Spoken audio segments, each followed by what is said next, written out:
Ímãs são fascinantes. Talvez você alguma vez tenha brincado com algum ou pegou uma bússola e viu que magicamente ela sempre aponta para o norte. E, quem sabe, você se perguntou como que essa força invisível era capaz de fazer isso. Hoje é o dia de entender como os ímãs funcionam. Ímãs têm dois polos, que nós chamamos de polo sul e polo norte. A regra básica da natureza é que polos opostos se atraem e polos iguais se afastam.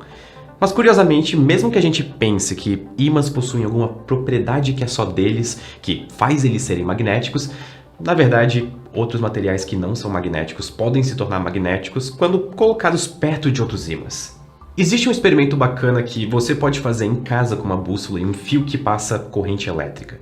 Se você colocar a bússola perto do fio, você vai perceber que a direção que a bússola aponta é totalmente influenciada por estar perto do fio. Então, essa é a nossa primeira hipótese de como ímãs funcionam.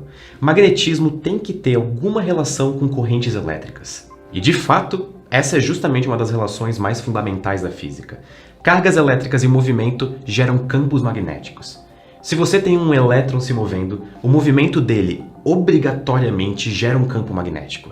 Na verdade, essa relação é ainda mais fundamental.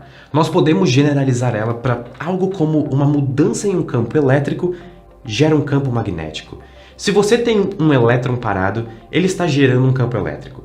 Se ele simplesmente sumisse, isso geraria um campo magnético que se propagaria pelo espaço como se esse campo fosse uma espécie de mensageiro que avisa o resto do universo que o campo elétrico mudou.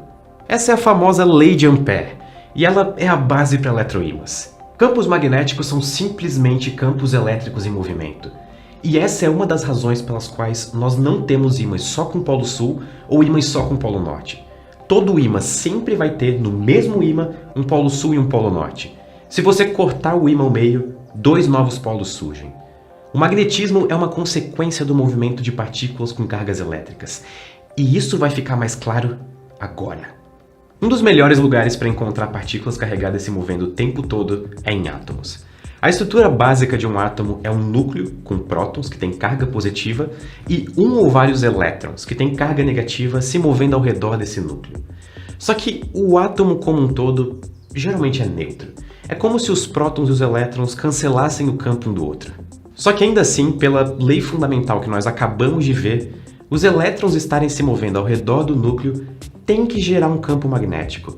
Isso é o equivalente a dizer que todo átomo deve interagir com campos magnéticos, ou seja, todo átomo é um mini-ímã com um polo norte e um polo sul. Mas isso levanta uma pergunta. Se todo elemento deveria interagir com campos magnéticos, porque os átomos são pequenos ímãs, por que a madeira não é magnética e o ferro é? Existem duas razões por trás disso.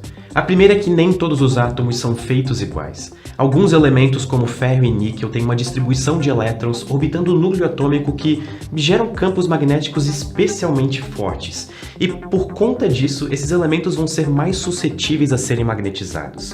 E as forças magnéticas atuando sobre eles necessariamente vão ser maiores. Para entender a outra razão pela qual ferro e madeira não reagem da mesma forma a serem colocados perto de um ímã, nós temos que entender o conceito de domínios magnéticos. Se você colocar dois ímãs lado a lado, próximos o suficiente, eles vão ter a tendência de se alinhar, ou seja, os seus polos nortes vão apontar para a mesma direção.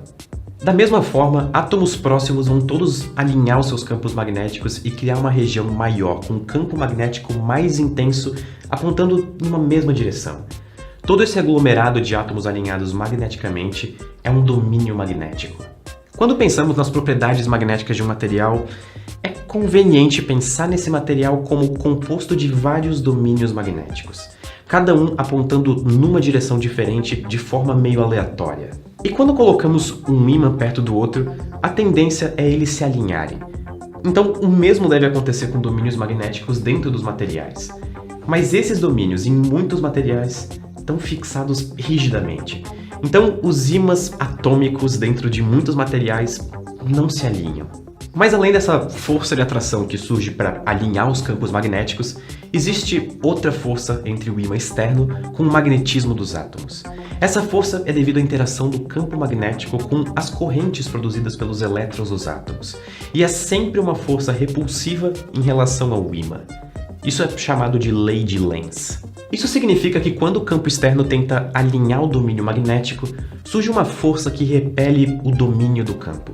E todo o material sente essa força. Isso é chamado de diamagnetismo. Caso os domínios magnéticos de um material não sejam suscetíveis a mudarem de direção, ou seja, eles tenham os domínios magnéticos extremamente rígidos, essa força de repulsão vai ser o efeito dominante sobre o material, como é o caso da madeira e água. E é esse efeito que permitiu cientistas fazerem um sapo flutuar com ímãs suficientemente fortes. Mas em geral, os efeitos diamagnéticos são muito fracos e não vão ser notados no nosso dia a dia. E já para materiais como ferro e níquel, os domínios magnéticos que compõem eles têm campos magnéticos mais maleáveis.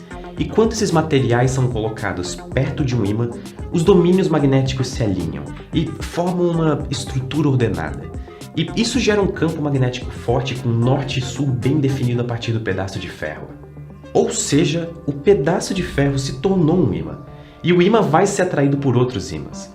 Os efeitos de repulsão por diamagnetismo ainda existem no ferro, mas eles são ofuscados pelas forças de atração ferromagnéticas. Dessa forma, o que constitui um ímã permanente é simplesmente um material no qual a estrutura dos domínios magnéticos estão sempre alinhadas.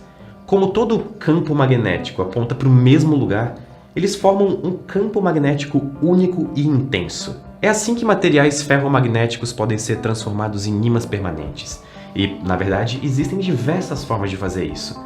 Uma dessas maneiras é aquecer o material até uma temperatura específica conhecida como temperatura de Curie, no qual os domínios magnéticos ficam especialmente maleáveis. Então, nós só precisamos de um campo magnético externo forte para deixar tudo alinhado.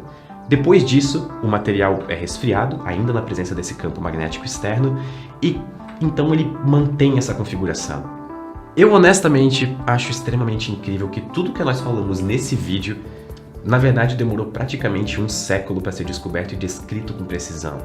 O eletromagnetismo foi um avanço colossal na física, e nós devemos a nossa vida moderna, celulares, computadores e até mesmo a medicina, aos cientistas que, quando deparados com um problema em aberto, dedicaram as suas vidas a descobrir um novo. Quem diria que ímãs podem ser tão inspiradores? Muito obrigado e até a próxima. Pessoal, se vocês quiserem ajudar o canal a fazer mais desses vídeos com mais qualidade e maior frequência, o Clube dos Canais já está funcionando e habilitado nesse canal. É só você clicar Seja Membro aqui no YouTube mesmo e você vai ter todas as opções. E é importante ressaltar que uma das recompensas é entrar no nosso Discord exclusivo, tanto para o nosso podcast Sinapse, quanto para o Ciência Todo Dia. Então, se vocês quiserem ajudar, de verdade vai ajudar muito o canal e eu mal espero para ter vocês mais perto como membros. Vejo vocês na semana que vem.